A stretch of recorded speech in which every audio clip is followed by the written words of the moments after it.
and welcome to our podcast series titled Let's Chat. Each week, us, Youth Connected, address issues that spark our interest and concern. My name is Serene, and today I have with me Tedia and Kiliana.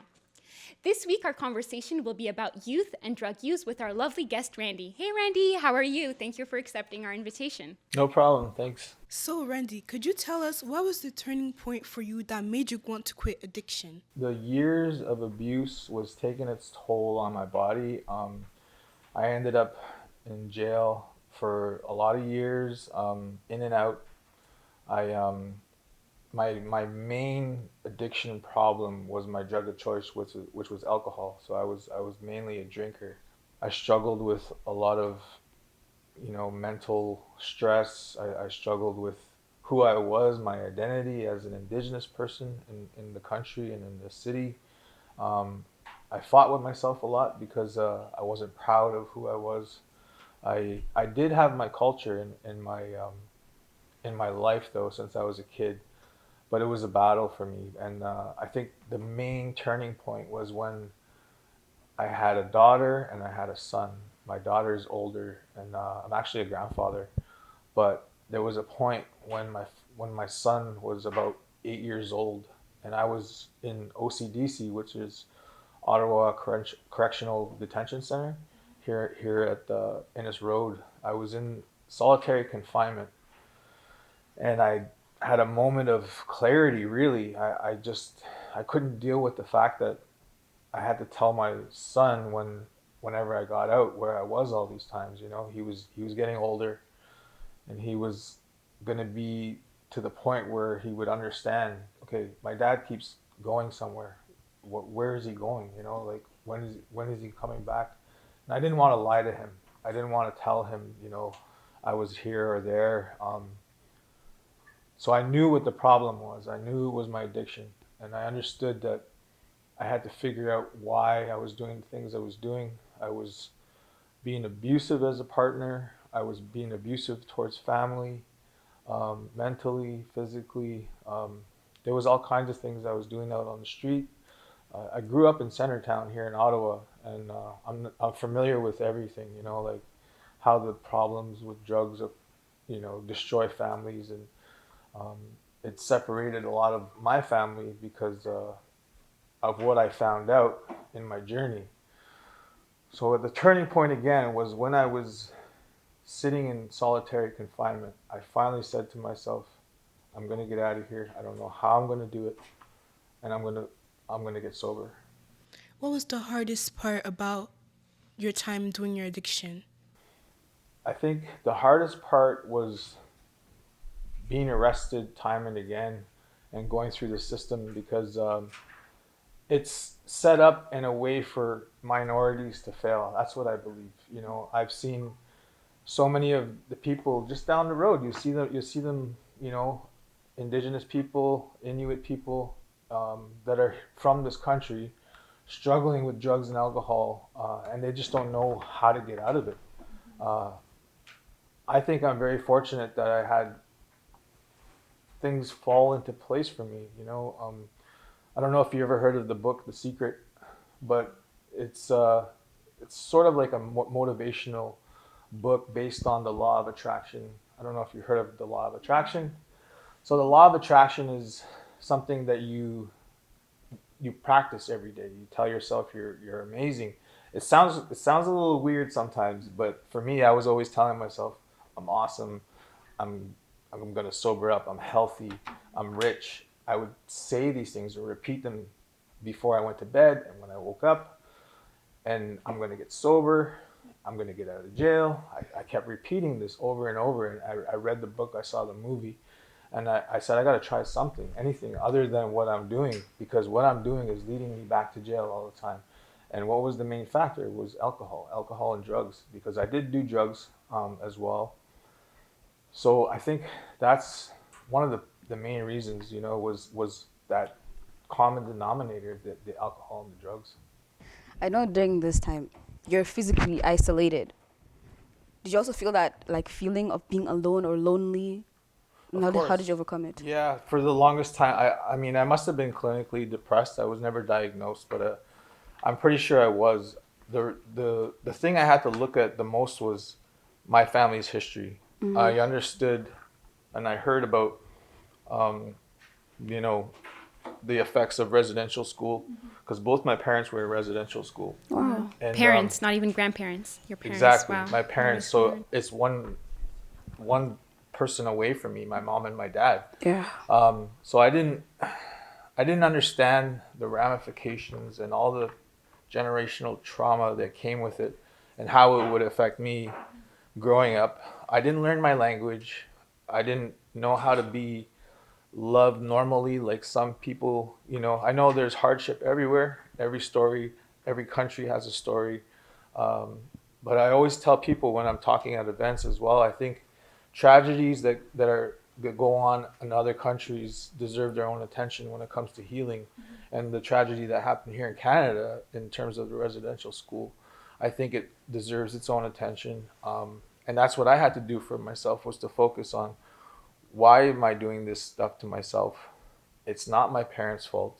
They were kidnapped as kids. You know, they try to sugarcoat it by saying that they were taken away in a good meaning for them to better themselves as humans, and I totally don't believe any of that. Colonization is a horrible thing that's happened in this country and in various other countries. So there's a lot of thought that I put into what was affecting me, and I finally admitted to myself, yes, it had to do with my parents being kidnapped as kids, forced into these schools, their haircut, their being abused, Their skin bleached. Yeah. we've seen lots of witnessing trauma. other kids get killed, and witnessing rape, witnessing abuse and torment, and you know, mind control. There was tons of things that were going on in these schools. You know, my father, he had told me that he didn't witness too much. He seen a little bit, but he never really talked about it. So I don't know if he was telling me everything. He passed away about almost 4 years ago now. Okay. And my mother, though, she started coming around in about, I'd say, 5 to 7 years ago, and she started sharing her story, and I started sharing as I got sober, because I'm over 8 years sober now. And I started sharing alongside her, and I just wanted to mention this because I think it's important that we understand where the addiction came from, where, you know, how it manifested itself in not just me, but my parents and my grandparents, because my grandparents, they had their kids taken from them and they turned to alcohol as well, way back when. So yeah, my parents ended up doing the same thing. They were hurt because of where they were. They didn't understand why they weren't being loved at home anymore. So I had to look at all of that to try and figure things out. For sure, you have to look at the global image and evaluate all of these risk factors that will potentially drive you towards alcohol. And many people say they turn to alcohol to forget. And I believe that was one of the main reasons your parents, your grandparents, and yourself decided to turn to alcohol, mainly to forget, right? Yeah, it was like a self-medicating, you know, idea that cured yourself for the time you do it. For sure. And then yeah. when you wake up, I mean, it's tenfold on the opposite end, because I know that every time I would drink, I remember the first instance when I was probably about 15 or 16. The first time I ever drank, I already felt guilty. I don't know what it was.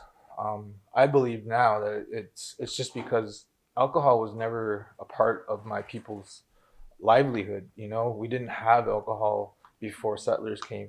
We didn't know what alcohol was, and it was just not part of our genealogy. And that's why I believe a lot of our people get into trouble with it. They black out easier. I don't think our genetic makeup is meant for alcohol as well. For sure, for sure. Last year, in my grade 11 English course, it's Indigenous English, or exploring Indigenous literature. And the book we read was Indian Horse. Have you Actually, heard of it? The writer is my late friend, Richard Wagamis. So, Oh, yeah. okay, you know Wagamis. Awesome. Yeah, Wow. Okay. he was in trouble too. I met him actually in OCDC. Okay. And he knew who I was because we played softball here in the community. Awesome. I all of a sudden he just said, "Do you need some help?" And he was talking about canteen. And canteen when you're in jail is a big deal because you get chocolate bars and whatever. Yeah. And tobacco back then, because there was smoking back then. And he offered to help me just out of his kindness of his heart. He was just a really good person. And yeah, we connected. We ended up in a bail program. Unfortunately, I went back. I went back to jail again, and there was that constant cycle. But he was amazing to me, and he before I understood that he was a writer, he never talked about it. He was humble. He never bragged about all his accolades and his accomplishments and his awards, and until one day he said, "I want you to read this book." And I was just like, okay, cool, And he knew I read, and then I looked at the cover, and I was just like, what? Yeah. Oh my God, like with the skating rink. This is your. But no, it wasn't. He hadn't written Indian Horse at this point. Okay. So this one was called Keeper in Me. Keeper in Me. And it was a fiction and a story about an Indigenous man living in Toronto as a young man trying to find himself. And I really thought it was him, but it wasn't him. No, he never said it was him. He left it as a mystery. He just said, I was like, "Is this you, bro?" And he was just like, interesting. He was like, "That's up to you, decide." And I was just like, it was a really funny book. I mean, if you've never read anything beyond Indian Horse, I've read all his books. Yeah, so I've read Medicine Walk. Yeah. He has another study novel. Yeah. So his books are amazing. So yes, Awesome. I do know Great. who he is. Was it easy to get the help, or was it like a battle within you? But like, oh, do I really have a problem? Was it like that kind of dialogue within you? So for myself, when I was in solitary, I went to court and I told the Indigenous worker who was a friend of my mom's, because my mom worked at Odawa Native Friendship Center here. She said, "The only way I can get you out on bail is if you go to the Ottawa mission." I really didn't want to go because that part of me was scared of being downtown right here where everything is, alcohol, drugs. I'm like, how am I supposed to make it if I'm so messed up inside as well? So I finally said, okay, this is my chance. I need to do something different in my life. And that's when I said, okay, I don't know how scared, I don't care how scared I am. I'm going to do this. I have to. Like, I just don't want my son to know his dad was, a jailbird. I mean, he knows everything now. He's 16. I've never lied to him. I've always told him the truth about where I was, what I've done. What advice would you give to a youth who is trying to quit, like, drugs? I would say reach out to your local community centers. There's always help. That's the one main thing that I had to understand myself, is that you need to ask for help. Nobody does it alone. I'm always telling people that are trying to get sober, you have to get that strength, that inner strength, that voice to say, I need help. And that's what I did. And that's how I went about getting sober, was reaching out and saying, I need help. Awesome. Yeah, that's really brave of you. Do you think friends play a role in youth's decisions to use drugs?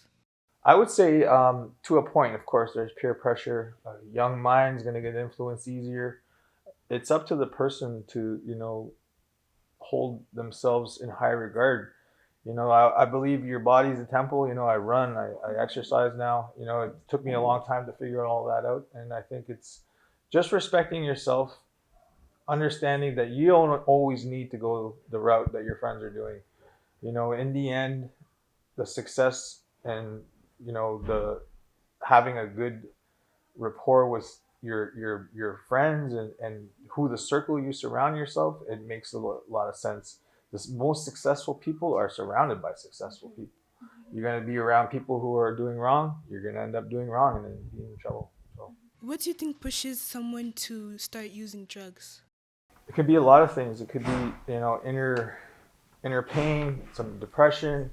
For me, it was just the whole thing that came about when my parents were taken away. That's how it started. I can't talk for everybody's problems because I know myself and what had happened to me. So there could be a number of factors. I've seen and met friends that when I was in treatment that were sexually abused or they were abused physically, and I think that's a lot of it where it stems from, is feeling that pain, covering it up. And that's where the cycle of addiction continues. It's a temporary bandage, yeah. Mhm. And the cycle is vicious, so For sure. it's not effective. Do you think our government is doing enough to address the issue of drug abuse, or do you think we could do more in terms of healing centers or even employing indigenous methods for healing? Yeah, I think it's always going to be a debate on that one because like how much can you do? How much can you help? I think there should be a lot more money thrown towards it. The impact of residential schools is still affecting me. It's affecting my son still. You know, my son, he's learning about it, and I hope he still hasn't touched a drink or any drugs at this point. So I'm trying to teach him that, you know, it's his choice. I can't stop him. But I do remind him how and where it took me, my father. I just lost a cousin today, actually, to alcoholism. Sorry So for your loss. it's still affecting my family very much, yeah. Okay. Wow. Is there like a definition for like drugs? Because in my mind, when I think of drugs, I think like heroin, like meth, something like that. Is there like a definition for like that does everything together? I wouldn't really know what you're trying to get at in terms of definition of drugs. I know that narcotics are pretty bad for, you know, getting people addicted in terms of, you know, whether they're used in a medical sense, and even then they can turn into, I mean, look at Oxycontin. For the longest time it was recommended for people with pain, and then it turned into this monster now that went into fentanyl and opioids, and so it's a tricky road, like because I can think like in my head, like cigarettes and like sugar, they can also be drugs. for sure. kind of Yeah, thing. I mean, I'm diabetic, so Oh. you know, I have to deal with that. That's why I run. That's why I'm in the gym all the time. And I just recently quit smoking, so Oh, yeah, let's I've go. been about almost over 5 months away from cigarettes now. So Can you tell us about that journey? that was the hardest one Hardest because ever. I was holding on to it for dear life. It was my last vice, and yeah, it was really tough. The first 2 weeks was just horrible, and my friends noticed. You know, they're just like, "Why are you being a bully, man?" You know, and, Yeah. and I had to say, you know what? Maybe it is my friend had mentioned it to me. Okay. He's just like, "It's because you're quitting cigarettes, right?" And I was like, "Yeah, it clearly is." And like I was cranky and getting in the mood, and but I've gotten past it, and I still crave it. It's just coming here. Like I am on an inhaler to this point, and that's about it. Like I don't vape or nothing like that. Okay. It's just a little, very small, minute nicotine inhaler that's like Nicorette. Okay. Yeah, so Sounds that's good. the last thing that I have on my list right now. Okay. And I'm almost there. So I've also seen a study that you can compensate it by sucking on popsicles. Is that true? I use gum. Gum? Yeah, Okay, yeah. gum's So nice. Sucking I'm, on gum? like I have Yeah. a thing of gum in Gum. my bag. Okay, and so sounds good. every once in a while, I'm just like popping them, and Okay, I chew it fair. a lot. Yeah. Sounds good. Does it depend on which gum? No, I just go. whatever I'd like, and I also do like mindfulness exercises. So I bead, and I also right now I'm working on moccasins that are quill work, and it's our oldest style of work here in Oh, Canada, and wow. I'm trying to bring that decolonization to my own life. Okay. So yeah, I'm working on that. This brings us to the end of our podcast. Thank you for your attention, and we'll see you next Friday for another show.